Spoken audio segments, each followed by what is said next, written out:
तो दोस्तों भारत पेट्रोलियम और इंडियन ऑयल दो वैल्यू स्टॉक्स हैं।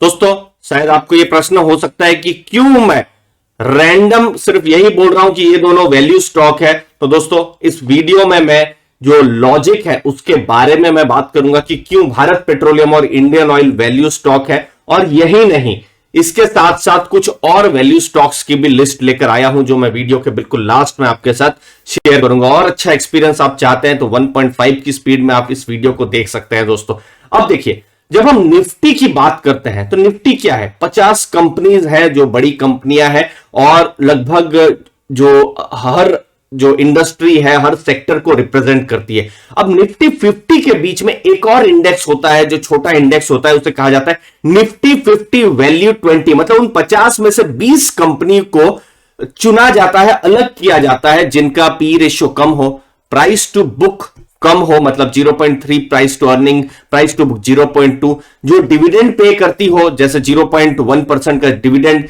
मतलब ये उनका वेट है, और फिर रिटर्न ऑन कैपिटल एम्प्लॉयड 0.4% का वेट, 0.4 टाइम्स का वेट है, 40% का वेट है। तो इन चार क्राइटेरिया पर 20 कंपनियों को चुना जाता है और ये जो कंपनियां हैं इन्हें वैल्यू इंडेक्स में जगह मिलती है। 15% तक का कैप रहता है हर स्टॉक का। अब यहां पर क्या हुआ है, अब यहां पर दो कंपनियां एक्सक्लूड हुई है, इंडसइंड बैंक, सन फार्मा।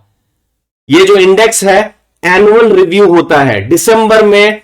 अब इंडसइंड और सन फार्मा की एग्जिट हुई है और एंट्री हुई है इस इंडेक्स में भारत पेट्रोलियम और इंडियन ऑयल की। तो दोस्तों मैं ये एक रैंडम बात नहीं कह रहा हूं कि भारत पेट्रोलियम और इंडियन ऑयल वैल्यू कंपनीज हैं। अब इस जो इंडेक्स है, जो 20 कंपनी का जो इंडेक्स है, उसमें भारत पेट्रोलियम और इंडियन ऑयल दोनों को जगह मिली है एज वैल्यू स्टॉक।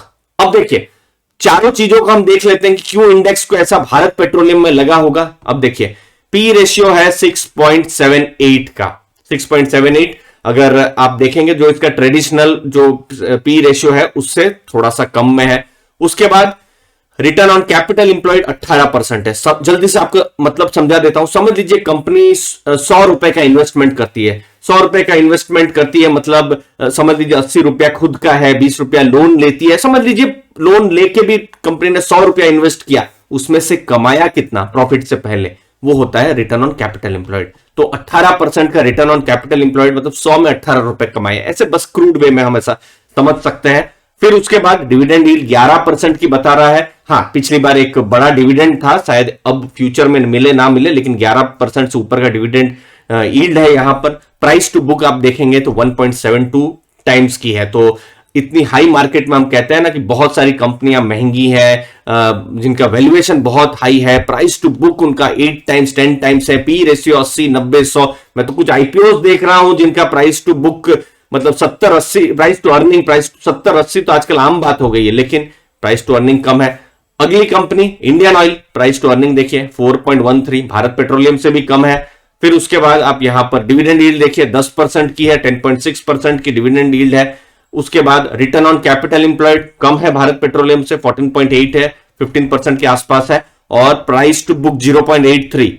ये तो ऐसा इनडायरेक्टली हमको कहा जा रहा है कि इंडियन ऑयल को हाइपोथेटिकली समझ लीजिए हर कंपनी की बुक वैल्यू होती है, मतलब कंपनी को पूरा आपने बेच दिया तो आपके पास एक शेयर की कितनी कीमत होगी, तो एक शेयर की कीमत है 136 और स्टॉक है 113 में, बुक वैल्यू से भी नीचे ट्रेड कर रहा है। तो इसीलिए इंडेक्स ने भारत पेट्रोलियम और इंडियन ऑयल को अपने क्राइटेरियाज में दोनों स्टॉक आए होंगे तो इसलिए चुना है। अब देखिए जब हम ये निफ्टी वैल्यू इंडेक्स को जो मेन इंडेक्स है निफ्टी के साथ कंपेयर करते हैं तो क्या कुछ आपके लिए क्या कुछ लॉजिकल बनता है, क्या आपको क्या कुछ प्रॉफिट मिल सकता है? तो आप देखिए 5 साल का निफ्टी 50 वैल्यू 20 का जो रिटर्न है, मतलब नवंबर 2016 से 2021 नवंबर 5 साल का 21.39 है, और निफ्टी का रिटर्न आप देखिए 17.05 है, मतलब 4%। 4% छोटी बात नहीं है दोस्तों, 4% ने इस इंडेक्स ने निफ्टी को बीट किया है, वैल्यू स्टॉक्स ने इस इंडेक्स को बीट किया हुआ है।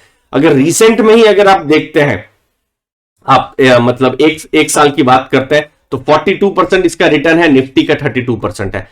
क्वार्टर की बात करते हैं तो हाँ, क्वार्टर में ये 4.72 नेगेटिव है और ये निफ्टी 0.343 नेगेटिव है, मतलब क्वार्टरली निफ्टी अच्छा परफॉर्म कर रही है। अब लेकिन लॉन्ग टर्म में हमने देखा है अच्छा परफॉर्म कर रहा है। अगर आप स्टैंडर्ड डेविएशन देखते हैं, इसका 16.87 है, निफ्टी का 18.19 है। मतलब रिस्क भी आप निफ्टी में शायद ज्यादा ले रहे हैं, लेकिन इस इंडेक्स में रिस्क भी कम है और निफ्टी से 4% ज्यादा भी रिटर्न हमने देखे हैं। पी रेशियो आप देख सकते हैं निफ्टी से कम में है, मतलब कंपनियां सस्ती है। डिविडेंड यील्ड आप देखिए 2.15% है, निफ्टी का 1.19% है। तो क्यों ना, मतलब कोई एक ऐसा रीजन क्यों, मतलब कोई ऐसा रीजन नहीं है कि इस इंडेक्स को नहीं देखा जाए। मैं नहीं कहता कि इन इंडेक्स के स्टॉक्स को खरीद लेने के लिए, लेकिन इस इंडेक्स के स्टॉक्स एक निफ्टी नहीं अगर फिल्टर कर दिया है तो फिर इन्वेस्टर के लिए भी बहुत आसान हो जाता है फर्दर स्टडी करना। इसीलिए मैं जब भी अपने वैल्यू स्टॉक्स के लिए कभी भी स्टडी करता हूं तो इस इंडेक्स को जरूर देखता हूं दोस्तों, और बिल्कुल फ्री भी है। 10 नाम आपके सामने में रखा हूं, यहां पर आप देख सकते हैं। सबसे बड़ा है इंफोसिस। अब आपको वेट यहां 15.8 ज्यादा लग सकता है क्योंकि स्टॉक के भाव बड़े रहते हैं, तो ये फिर बीच बीच में एडजस्ट हो जाते हैं, यही एक रीजन है। फिर उसके बाद है टीसीएस है, लार्सन एंड टूब्रो, ये सब वैल्यू स्टॉक्स के टॉप 10 नाम है, ठीक है। फिर उसके बाद आप देखेंगे हिंदुस्तान यूनिलीवर है, आईटीसी है, एचसीएल है, टेक महिंद्रा है, विप्रो है, सन फार्मा अब एक्सक्लूड हो जाएगा जनवरी के महीने से, और पावर ग्रिड है। तो ये 10 नाम है जो निफ्टी को लगता है वैल्यू है, लेकिन जनवरी का वेट करेंगे क्योंकि जनवरी में जो नए वेट्स जो है आएंगे कि किसका वेट बढ़ा है कम हुआ है, क्योंकि दोनों बीपीसीएल और इंडियन ऑयल दोनों की भी यहां पर एंट्री होने वाली है दोस्तों। अब इसका क्या मतलब है, देखिए इसमें कोई फंडामेंटल चेंज नहीं है। इसका मतलब यह नहीं है कि भारत पेट्रोलियम इंडियन ऑयल बहुत अच्छी कंपनी हो गई है, ये जस्ट इंडेक्स है और इस इंडेक्स में भारत पेट्रोलियम और इंडियन ऑयल की एंट्री हुई है।